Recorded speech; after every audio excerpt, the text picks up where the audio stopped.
नमस्कार दर्शकबिन, समय चक्रको नयाँ श्रृङ्खलामा यहाँलाई हार्दिक स्वागत गर्दछु। म विक्रम श्रेष्ठ। दर्शकहरू, नेपालमा भारतीय मूलका व्यापारीहरूको दबदबा यति धेरै बढिसक्यो कि अब नेपाली उद्योगी र व्यापारीहरूले नेपालमै बसेर भारतीयहरूसँग प्रतिस्पर्धा गरेर व्यापार व्यवसाय गर्न पनि फलामको चिउरा चपाए भन्दा साह्रो पर्ने स्थिति आइसक्यो। सरकारको माया नेपाली उद्योगी र व्यापारीलाई भन्दा बाहिरकोलाई बढ्ता भएपछि भारतीय मूलका मारवाडी समुदायहरू धुरी चढ्ने स्थितिमा पुगेका छन्। नेपालमा एउटा विशाल ग्रुप भन्ने मारवाडी समुदायको वर्चस्व रहेको ग्रुपको कम्पनी छ। यो कम्पनीले नेपालमा व्यवसाय गर्न बाँकी कुनै क्षेत्र नै छैन भन्दा फरक नपर्ला। तेलदेखि घर बनाउनेसम्म सामानमा उसको एकलौटी धन्दा छ र व्यापारको नाममा अनि बैंकिङ क्षेत्रमा पनि मारवाडी समुदायको उदय सानो रापतापले अघि बढेको छैन। एनआईसी भन्ने एउटा नेपालमा बैंक छ दर्शकबिन। यो बैंक पनि यही विशाल ग्रुपका मालिकहरू जगदीश अग्रवाल र अशोक अग्रवालले चलाएका छन्। यो बैंक जुका शैलीमा नेपाली उद्योगी व्यवसायीहरू सिद्ध्याउने धन्दामा लागेको प्रष्ट देखिएको छ। व्यवसायी सुधीर बस्नेतको 24 रोपनी काठमाडौँको जग्गा कसरी हात पार्दैछन्, यो घटनाले झनै प्रष्ट पार्दछ। सुरुमा यो रिपोर्ट हेरौँ, त्यसपछि बाँकी चर्चा गरौँ। के तपाईले एनआईसी एसिया नाम गरेको बैंकमा जग्गा धितो राखेर केही ऋण निकाल्नु भएको छ भने ख्याल गर्नुहोस्। कतै तपाईको जग्गा हडप्ने स्थितिमा पो बैंक लागिरहेको छ कि? यदि एनआईसी एसिया नामको बैंक यो नियतमा लागेको छ भने तपाईले सामा ब्याज सबै तिर्छु, मेरो सम्पत्ति फिर्ता पाऊ भनेर जति नै हार गुहार गरे पनि एनआईसी एसियाले खर्लप्पै निलिदिन सक्छ तपाईको सम्पत्ति। यसको गतिलो उदाहरण काठमाडौँको धापासी स्थित यो टुडीखेल जत्रो 24 रोपनी जग्गालाई हेरे पुग्छ। यो जग्गा सुधीर बस्नेतको नाममा छ। सुधीर बस्नेतको परिवारले 2066 सालमा जग्गा धितोमा राखेर 14 करोड रुपैयाँ ऋण एनआईसी एसियाबाट लिएका थिए। 2068 सालमा सबै ऋण तिरिसक्दा पनि एनआईसी एसिया बैंकले जग्गा फुकुवा गरिदिएन। अझै 19 करोड रुपैयाँ तिर्न बाँकी रहेको भन्दै लिङ्गरिङ गरेर अहिले सुधीर बस्नेतको परिवारलाई पेन्डुलम बनाउने दाउमा एनआईसी एसिया बैंकका अग्रवाल परिवार लागि परेको छ। जुका शैलीमा एनआईसी एसियाले सुधीर मात्रै होइन अरू सयौं व्यक्तिलाई धितो जफत गरी सडकमा पुर्याएका छन्। एनआईसी एसियाले अहिले यो जग्गाभित्र आफ्नो प्रभुत्व जमाउँदै कामदारहरूलाई काम समेत लगाउन थालिसकेका छन्, आफ्नै जग्गा झैँ गरी। एनआईसी एसियाको नारा छ बैंक पनि साथी पनि। तर एनआईसी एसियाले बैंक पनि साथी पनि मात्रै होइन, बैंक पनि साथी पनि दुश्मन पनि भन्ने नारा बनाउँदा उपयुक्त हुने देखिन्छ। किनकि पहिले साथी भन्ने अनि धितो जफत गर्ने बेला दुश्मनी लिने नीतिलाई यो बैंकले अङ्गीकार गरेको देखिन्छ। 2066 जेठ 2 गते टोखा नगरपालिका स्थित धापासीमा 24 रोपनी 9 आना जग्गा ओरिएन्टल बिल्डर्स एन्ड डेभलपर्स प्रालीले एनआईसी एसिया बैंकमा धितो राखेर 14 करोड रुपैयाँ कर्जा लिएको थियो। ओरिएन्टल सहकारीले यही जग्गामा करिब 30 करोड भन्दा बढी लगानी गरेर भवन निर्माण कार्य अघि बढाइरहेको थियो। त्यसका केही संरचनाहरू अहिले पनि यथावत छन्। सबै ऋण नतिरिसक्दै ऋणी सुधीर बस्नेत सहकारी पीडितहरूको उजुरीका आधारमा पक्राउ परेपछि यो भवन निर्माण कार्य यत्तिकै रोकिएको थियो। धितोमा राखिएको सबै जग्गामा गेट सहितको कम्पाउन्ड वाल लगाइएको थियो। ढल निकासदेखि बत्तीको पोल, खानेपानीका पाइप र पौडी पोखरी निर्माण गरिएको थियो। तर सुधीर जेल पुगेपछि त्यही अवधिमा चलखेल गरेर एनआईसी एसियाले सुधीरको यो करिब 2 अर्बको सम्पत्ति 14 करोडको ऋणमा खर्लप्पै खान खोजिरहेको छ। उता सर्वोच्चमा मुद्दा विचाराधीन रहेका बेला यता एनआईसीले किचलो जग्गामा एनआईसी एसियाको ठुला ठुला ब्यानर राखेर पेन्टिङ गरेर 1 दर्जन भन्दा बढी बाउन्सर र सेक्युरिटी गार्ड राखेर डोजर चलाइरहेको छ। सर्वोच्च अदालतमा पनि उनीहरूले अब 36 जना जति लयर राखेर पोस्टपोन गर्दै 24 चोटि मुद्दा सारेको छ है। र यो मुद्दा सरेकै अहिले विचाराधीन हुँदाहुँदै पनि उनीहरूले डोजरहरू चलाएर छ। सुधीरको भनाइ के थियो भने म पैसा तिर्छु, तिमीहरूको जुन सामा ब्याज छ त्यो तिर्छु। ऊ बेलामा माओवादी जनयुद्धकालीन समयमा झण्डा बोकेर कसैको जमिनमा बसेर जग्गा कब्जा गरे शैलीबाट एनआईसी एसियाले अर्काको जमिनमा 100 जना भन्दा बढी कामदार लगाएर काम गरिरहेको छ, जबकि सर्वोच्चमा मुद्दा विचाराधीन छ। यो मुद्दामा सर्वोच्च अदालतले गत मङ्सिर 9 गते फैसला गर्ने तयारी गरेको थियो। तर न्यायाधीशद्वय ईश्वर खतिवडा र सुषमालता माथिमाको इजलासमा परेको मुद्दा एकाएक स्थगित भयो। फैसला हुने भनेकै दिन एकाएक पेशी स्थगित गरिएको थियो। स्रोतका अनुसार एनआइसी एसिया बैंकले मुद्दा हार्ने निश्चित भएपछि आफ्नो तर्फबाट वकालत गर्ने वकिललाई कोरोना संक्रमण भएको न्यू बनाएको थियो। 2074 साल मङ्सिर 1 गते दर्ता भएको यो मुद्दा पटक पटक पेशी सर्दै आएको छ। अर्को पेशी साउन 30 गतेका लागि तोकिएको छ। कानुनको नजरमा यो मुद्दामा बैंकले सोझै जालसाजी गरी ऋणीको सम्पत्ति हडप्न खोजेको प्रश्न छ। सुधीर बस्नेतले सुरुमा 26 रुपैयाँ नवाने जग्गा 24 रुपैयाँ नवाने जग्गा धितो दिँदा कच्चा जग्गा धितो दिएको छ। त्यो जग्गा प्लानिङ भएको छैन, विकास भएको छैन। पछि उनले त्यो जग्गामा खर्च गरेका छ, त्यहाँ 20 फिटे बाटो हालेको छ, त्यहाँ पूर्वाधार विकास गरेको छ, समग्रमा पूर्वाधार विकास गरेको छ र अनि अपार्टमेन्टहरू पनि बनाएको छ, पौडी पोखरीहरू बनाएको छ। त्यसको मूल्याङ्कन नै नगरिकन जतिखेर आफूले ऋण लगानी गर्नलाई मूल्याङ्कन गरेका थियो त्यो मूल्याङ्कनमा पनि घटाएर लगानी गरेकै उसमा चाहिँ उसले सानो ब्याज मेरो असुल उपर हुनु बाँकी छ भनेर 22 करोड 40 लाख रुपियाँमा चाहिँ लगेको अवस्था छ। यसरी लानु भनेको चाहिँ यो गैरकानुनी हो, यसरी लान पाइँदैन। एनआइसी एसियाको लुट अभियानमा सुधीर बस्नेतको परिवार मात्रै शिकार भएका छैनन्। यस्तै प्रकृतिका पीडितहरूको संख्या 200 जनाको हाराहारीमा रहेको बताइन्छ। बैंकले ऋण लगानी गरिसकेपछि त्यो वित्तीय नियम बमोजिम ब्याज सहित असुल उपर गर्न पाउँछ, तर सोझै ऋणीको धितो लिलामी गरी अझ त्यो धितो सम्पत्ति आफ्नै नाममा सकारेर केही करोडको ऋणमा अरबौं लुट्ने धन्दा एनआइसी एसियाले चलाइरहेको छ। यो विषयमा एनआइसी एसिया बैंकका सीईओ देखि सञ्चालकहरूलाई सम्पर्क गर्दा उनीहरू यो विषयमा बोल्न समेत मान्दैनन्। आजकल बैंकदेखि सहकारीहरूमा ऋणीको धितो जफत गरेर बिजोग बनाउने धन्दा मौलाउँदै गएको छ। यद्यपि क वर्गका बैंकहरूमा यस्ता धन्दा खासै सुन्नु परेको थिएन, तर नाम चलेको लाखौं लाख मानिस बचतकर्ता रहेको एनआइसी एसियाले यही तरिकाको फटाइ गरिरहे विश्वास गुमाउन केही दिन पनि नलाग्न सक्छ। एनआइसी एसियाको अहिलेको मूल ध्येय नै ऋणीहरूलाई कसरी फन्दामा पार्ने, उनीहरूको धितो कसरी लिलाम गर्ने, कसरी आफ्नै नाममा सकार्ने यही ध्याउनमा लागेको देखिन्छ। त्यसैले तपाईँ पनि एनआइसी एसियामा धितो कारोबार गरिरहनु भएको छ भने ख्याल राख्नुहोस्। दोस्रो सुधीर बस्नेत तपाईँलाई बनाउने चक्करमा हुन सक्छन् उनीहरू। हुन त यसरी धितो लिलाम गरी सम्पत्ति जति बैंकको नाममा ल्याउन प्रयास भइरहेका व्यक्तिहरू अरू थुप्रै छन् जो हाम्रो सम्पर्कमा आएका छन्। पीडितहरू ऋणीको धितो खाने नियतले वित्तीय संस्थाहरू लाग्नु अपराध हो। ऋणीले सबै सावा ब्याज र जरिवाना समेत तिर्छु भन्दा पनि नपाइने यो कुन देशको वित्तीय नियम हो? यो नेपालको वित्तीय संस्था हो र नेपालको नियम कानुन अनुसार नै अग्रवाल परिवारले चल्नुपर्छ। अनाहकमै ऋणीको 14 करोड ऋणमा 2 अर्बको सम्पत्ति हजम गर्ने छुट एनआइसी एसिया बैंकलाई छैन। ऋणको सम्पत्ति हजम गर्ने दाउमा छटपटिरहेको यो बैंकले जनताको विश्वास गुमाएको दिन दुर्दशाको आहालमा डुब्ने स्थिति नहोला भन्न सकिन्न। बेलायमा यस्तो दुर्घटनाबाट यो बैंक उत्रिएको राम्रो। सुधीर बस्नेत र उनको परिवारलाई अग्रवाल परिवारले कसरी जालसाजी गरिरहेका छन्, अदालतमा समेत उनीहरूको चलखेल कसरी चलिरहेको छ त्यो देखाउनेछौँ ब्रेकपछि।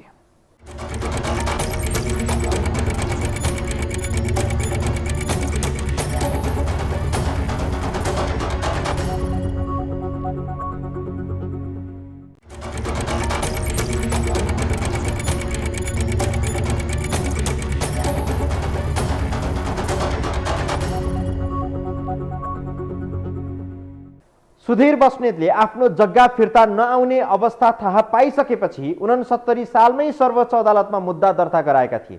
त्यो मुद्दा अहिलेसम्म किनारा लागेको छैन।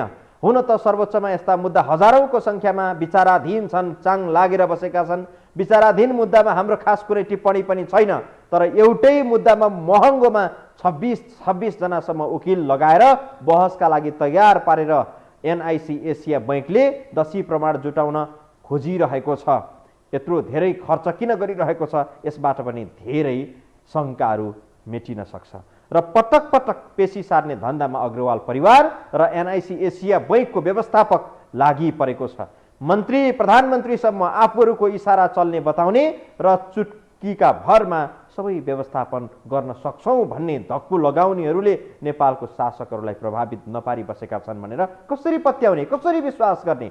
नत्र अदालतमा सुधीर बस्नेत परिवार न्यायका लागि यति लामो समय भिख मागेर बस्नु किन परिरहेको छ? बाँकी यो रिपोर्टमा हेरौँ। सुधीर बस्नेतले 14 करोड रुपियाँका लागि 24 रोपनी जग्गा एनआइसी एसियालाई धितो दिएको 2066 जेठ 2 गते हो। 2069 सालमा सबै ऋण र ब्याज तिरेर सुधीर बस्नेतले धितो फिर्ता लिने हर तरह प्रयास गरे। ऋणको भाका नागेको मितिको समेत सबै सजाय स्वरूपको रकम तिर्न तयार हुँदा पनि बैंकले जसरी पनि धितो जफत गर्ने जालसाजी गर्दै गएपछि सुधीर बस्नेत न्यायका लागि सर्वोच्च अदालत पुगे। 2074 साल मङ्सिर 1 गते सर्वोच्चमा मुद्दा दर्ता भएको थियो। 2076 साउन 24मा सर्वोच्च अदालतका न्यायाधीश द्वय तेजबहादुर केसी र मनोज कुमार शर्माले प्रमाण बुझ्ने आदेश दिएका थिए। त्यसपछि असोज 2 मा बेन्च बस्न नभ्याएको भन्दै पेशी सारिएको थियो। असोज 30 गते प्रधान न्यायाधीश चोलेन्द्र शमशेर जबरा र न्यायाधीश सपना मल्ल प्रधानको इजलासमा पेशी राखिएको थियो। तर एनआइसी एसिया बैंकको तर्फबाट वकालत गर्ने वकिलले स्थगित गराएका थिए। 2076 पुस 1 गते पनि एनआइसी एसिया बैंककै कानुन व्यवसायीको वकिलले पेशी सारेको रेकर्डमा देखिन्छ। एनआइसी एसिया बैंकले साबिकभन्दा कम धितो मूल्याङ्कन गरी ओरिएन्टल कोअपरेटिभको नाममा रहेको साबिकको धापसी गाविस वडा नम्बर 2 र 3 मा रहेको त्यो जग्गा अहिलेको बजार भाउ अनुसार आनाकै 45 लाख पर्दछ। सबै जग्गाको हिसाब गर्दा 1 अर्ब 80 करोड रुपियाँ बराबरको मूल्याङ्कन हुन्छ। तर 14 करोड र त्यसको ब्याजसहित कुल करिब 22 करोडका लागि 24 रोपनी जग्गामाथि एनआइसीले गिद्धै नजर लगाएको छ। सुधीर बस्नेतको मात्रै 24 रोपनी 9 आना जग्गा हो। त्यसबाहेक विभिन्न व्यक्तिको करिब 3 रोपनी जग्गा यही किचलोका कारण फसेको छ। यी सबै निर्माणाधीन गैर ब्याङ्किङ सम्पत्तिमा एनआइसी एसिया बैंकले गिद्धे नजर लगाएको हो। बस्नेत जेल परेको मौकामा बैंकले ऋण नतिरेको भन्दै सम्पत्ति लिलामीको प्रक्रिया थालेको थियो। तर लिलामी प्रक्रियामा साबिकको मूल्याङ्कन भन्दा घटी मूल्याङ्कन गरी उक्त सम्पत्ति बैंककै नाममा हत्याइएको थियो। एनआइसी एसियाले अक्सन गरेर आफ्नो नाममा लिएर आएपछि हामीले हाम्रो फिर्ता दियो भनेर उहाँले चाहिँ नछोड्नु भनेको जबरजस्ती गर्नुभयो उहाँहरूले। उहाँले नछोड्नु भनेको नछोड्ने जबरजस्तीमा त्यहाँ जिम्मेदारी गर्ने रङ गर्ने यो गर्ने नाम लेख्ने बोर्ड झुन्डाउने गर्न थाल्नु भएको छ। यदि हामीले माग्नै लगाएको भए दाबी नगरेको भए उहाँले गर्न मिल्थ्यो। तर त्यो पनि तपाईँको छ उहाँले त्यो अवस्था छैन। हामी त पटक पटक माग्न गइरहेछौँ। मुद्दा हार्ने निश्चित भएपछि एनआइसी एसिया बैंकले 25-26 जना वकिललाई आफ्नो पक्षमा बहस गर्न हायर गरेको पीडित पक्षको दाबी छ। मुद्दा जित्ने आत्मविश्वास गुमेपछि पटक पटक पेशी सार्दै आएको छ। पछिल्लो पटक गत पुस 7 गते सर्वोच्च अदालतमा पेशी थियो। तर त्यो पेशी पनि सारिएको छ।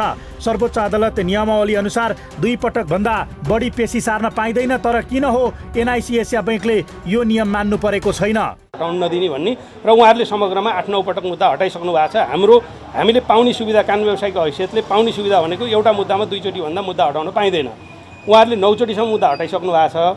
र त्यो परिस्थिति सिर्जना भए पछाडि पछि हामीलाई के लाग्यो भने उहाँहरूलाई यो मुद्दामा हामी कन्फर्म छौँ, यो मुद्दा हामी जित्छौँ भन्ने एनआइसी एसियालाई त्यो कन्फिडेन्स नभएको कारणले गर्दाखेरि उसले धेरै वकिलहरू किन राखेको हुनसक्छ भन्दा सम्मानित सर्वोच्च अदालतमा अहिले कार्यरत न्यायाधीशहरूको कोही न कोही नाता परेको हुन सक्छन्। ती नाता देखाएर त्यस पछाडि मुद्दा हटाउँदै जाउँला र यसलाई चाहिँ यो मुद्दालाई लामो समयसम्म फैसला नहुने अवस्था सिर्जना गराउँला भनेर उसले यति धेरै वकिलहरू राखेको हुनसक्छ। अहिलेसम्म यो मुद्दामा 24 पटक पेशी सरिसकेको छ। आगामी पेशी साउन 30 गतेका लागि तोकिएको छ। त्यो मितिमा पनि सर्वोच्चले फैसला दिन्छ कि दिँदैन त्यो भविष्यकै गर्भमा छ। तर सम्मानित सर्वोच्च अदालतमा यो मुद्दा लम्बिँदै जाँदा पीडितले शास्ति पाइरहने अनि पीडकलाई थप खेल्न मौका पाउने स्थिति बन्न सक्ने स्थिति नहोला भन्न सकिन्न। आजकल वित्तीय संस्थाहरूमा आम जनताको भरोसा टुट्दै गुम्दै जानुमा यस्तै बैंकका लगानीकर्ताहरूका कारण हो। दर्शक, हामी रङ, समुदाय र जातप्रति भेद राखिरहेका छैनौँ। तर सत्य कुरा के हो भने भारतीय मूलका व्यापारीहरूको कब्जामा नेपाली बजार पुग्दा हरेक क्षेत्रमा सङ्कट पैदा भइरहेको छ। अहिले एनआइसी एसिया बैंकमा कारोबार गरिरहेका कर्जावालाहरू या निक्षेपकर्ताहरू जो हुन् उनीहरूलाई एनआइसी एसियाको विश्वासमाथि सङ्कट पैदा भइसकेको छ। वित्तीय संस्थाहरूको विकृति र ठगी धन्दा जति मौलाइरहे पनि क वर्गका बैंकहरूमा यस्तो गन्ध खासै सुन्नु परेको थिएन। तर नाम चलेको लाखौं लाख मानिस बचतकर्ता रहेको एनआइसी एसियाले यही तरिकाको फटाई दुर्घटनाको प्रस्थान बिन्दु हुन सक्छ। नेपालमा मारवाडी समुदायको व्यापार व्यवसाय र नेपालको निरीह सरकारको प्रसङ्ग जोड्नेछौँ ब्रेकपछि।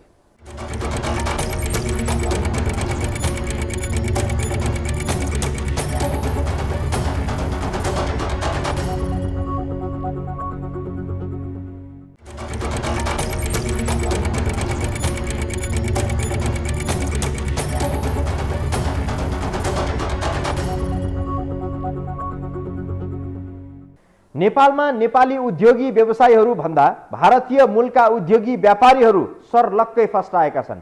यसको मतलब नेपाली व्यापारीले उनीहरूसँग प्रतिस्पर्धा गर्न सकेनन् भन्ने होइन। ती व्यक्तिहरू नेताहरूसँग सिधा सम्पर्कमा पुग्ने, जति पनि लगानी गर्ने र सत्तामा भएका बेला त्यसको सामा ब्याज सबै हिसाब किताब गरेर असुल्ने धन्दामा उनीहरू सक्रिय रहेको आरोप लाग्दै आएको छ र उनीहरूकै हालिमुहाली चलिरहेको भनिन्छ। यसैको बाछिटा हो नेपालका उपभोक्ताहरू उपभोग्य वस्तुदेखि निर्माण सामग्री र वित्तीय संस्थाहरूमा पनि ठगिने स्थिति। मारवाडी समुदायको राज्यको उपल्लो निकायमा चलिरहेको हिमचिमले नेपाली बजारलाई फाइदा चाहिँ पक्कै गरेको छैन। बाँकी यो रिपोर्ट भएर ऋणीको धितो जफत गर्ने खर्लप्पै खाने अभियानमा लागेको एनआइसी एसिया बैङ्कका सञ्चालकहरू भारतीय मूलका व्यापारीहरू हुन्। मारवाडी समुदायका जगदीश अग्रवाल र अशोक अग्रवाल यो बैङ्कका मूल लगानीकर्ताहरू हुन्। नेपालमा विशाल ग्रुप भन्ने कम्पनी चलाएर खाद्य वस्तु आयात गर्नेदेखि बेच्ने, निर्माण सामग्री बिक्री गर्ने काम गर्दछ। म्याद गुज्रेका वस्तु रिलेबलिङ गरेर बेच्नेदेखि निर्माण कार्यमा प्रयोग हुने डन्डी समेत गुणस्तरहीन उत्पादन गरी बिक्री गर्ने धन्दामा विशाल ग्रुपका नायकीहरू छन्। म्याद सकिएका खाद्य सामग्रीमा नयाँ लेबल लगाएर बजारमा पठाएको विशाल ग्रुपकै भगिनी कम्पनी कमला रोलिङ मिल्सले उत्पादन गरेका डन्डी केही समय अघि गुणस्तरहीन पाइएपछि कारबाहीमा परेको थियो। यस्तै 2 नम्बर वस्तु बिक्री गर्ने कम्पनीका मालिकहरूले नै एनआइसी एसिया बैङ्क चलाइरहेका छन्। बैङ्क पनि साथी पनि भन्ने नारा सुनाउने अनि साथी भनेर ऋण दिएर दुश्मनी साध्ने र ऋणीको धितो समेत खाइदिने धन्दामा अग्रवाल परिवार सक्रिय छ। नेपालका ठुला व्यापारी तथा व्यवसायहरू लगभग नेपाली उद्योगीहरूको संलग्नतामा छैन। भारतीय मूलका मारवाडी समुदायको हालिमुहाली सुरु भइसकेको नेपाली बजारमा उनीहरूले जे चाह्यो त्यही पुरा हुने स्थितिमा छ। नीति निर्माण तहमा उनीहरूले जे चाहन्छन् त्यही पुरा हुने स्थिति छ। उनीहरूका व्यापार तथा आयात निर्यातमा भन्सार दर घटाउने बढाउने सम्मको हैसियत बनाइसकेका छन्। अहिले जगदीश अग्रवाल परिवारको वित्तीय क्षेत्रको मनोमानी पनि यसैको पराकाष्ठ हो। बजारमा व्यापक हल्ला सुनेको छु। एनआइसी एसिया ब्याङ्कमा मर्गेज राख्यो भने त्यो प्रपर्टी गयो। अहिले पनि मैले चाहिँ 3-4 जना मान्छेहरूको चाहिँ मैले थाहा पाएको छु। 187 जना मान्छेहरू यसमा सफलहरू भएको छ, रोडमा आएको छ भन्ने कुरा छ। अहिले 4-5 जना मान्छेहरूको त मैले अहिले थाहा छ इमिडिएटली पनि। तपाईँको चाहिँ नि पेप्सी खोलामा लगाएर गार्ड लगाएर राखिरहेछ। एउटा मान्छेको चाहिँ 2टा घर चाहिँ नि मर्गेज राखेर रहेछ। उसले बिचरा 2-3 करोडमा त्यो उहाँ चाहिँ नि अब त 12-14 करोडको चाहिँ नि उसको सम्पत्तिमा लगाएर गार्ड लगाएर राखिरहेछ। अब अर्को त्यो मिश्र एउटा के हरि बन्जारा भन्ने उसको त्यस्तै त्यही प्रब्लमहरू छ। गोविन्द बस्नेत भन्ने एउटा छ, उहाँको पनि त्यस्तै गरेर चाहिँ सुनेको छु मैले। अरू त्यो कति छ। अग्रवाल परिवारको नेपालमा त्यस्तो कुनै उत्पादकमूलक उद्योग धन्दाहरू छैनन्। उनीहरू मात्रै व्यापारका लागि नेपाल पसेको कतिपय नेपाली उद्योगीहरू बताउँछन्। खाद्य वस्तु निर्माण सामग्रीपछि उनीहरूको ठुलो लगानी बैङ्किङ क्षेत्रमा देखिन्छ। अहिले एनआइसी एसिया बैङ्कको कुल कर्जा प्रवाह व्यवसायतर्फ 274 अर्ब रुपियाँभन्दा माथि छ। कुल रिसेप सङ्कलन 302 अर्बभन्दा माथि छ। बैङ्कले पछिल्लो त्रैमासिकमा मात्रै खुद मुनाफा 3 अर्ब 60 करोड कमाउन सफल भयो, जुन वार्षिक बिन्दुगत आधारमा 20% वृद्धि हो। अनि यत्रो मुनाफा ऋणीहरूको धितो लुट्ने, ऋणीहरूलाई सडकमा पुर्याउने कामबाट नभए कसरी सम्भव भयो होला र? भारतीय मूलका व्यापारीको नेपालमा व्यापार बढ्दै जानु र नेपाली उद्योगी व्यवसायहरू सुक्दै नासिँदै जानु नेपालकै भविष्यका लागि खतरनाक हुन सक्छ। नेपाली बजारमा अहिले उच्च घरानाका नेपाली उद्योगी व्यवसायहरू भेट्नु मुस्किल पर्न थालिसकेको छ। हाम्रो भान्सामा प्रयोग हुने अधिकांश खाद्य वस्तुमा मारवाडी समुदायको एकाधिकार छ। उनीहरूले म्याद गुज्रेको खुवाए पनि खानै पर्ने, गुणस्तरहीन वस्तु दिए पनि प्रयोग गर्नै पर्ने स्थिति सिर्जना भएको छ। अन्त्यमा एनआइसी एसिया बैङ्क भनेको अहिले पनि नेपाली जनताले भरोसा गरेको बैङ्क हो। उसले नारामा भने जस्तै बैङ्क पनि साथी पनि भन्नेमा बचतकर्ताहरूले भरोसा गरिरहेका छैनन्। तर सुधीर बस्नेतका झैँ अन्य पीडितहरू पनि फैलिँदै जाने हो भने एनआइसी एसिया अग्रवाल परिवारमा मात्रै सीमित नरहला भन्न सकिन्न। एकपटक अग्रवाल परिवारलाई उसको मात्रै हालिमुहाली चल्दैन, यहाँ विधिको शासन पनि छ भन्ने सम्झाउने कार्य सरकारले कानुनी डन्डा चलाएरै गर्नुपर्ने देखिन्छ। नत्र यहाँ थुप्रै सुधीर बस्नेतहरू नेपालीहरू अग्रवाल परिवारको शिकार बन्नुपर्नेछ। हवस् त दर्शकवृन्द, आजलाई समय सकेर यति नै। बिदा दिनुहोस्। नमस्कार।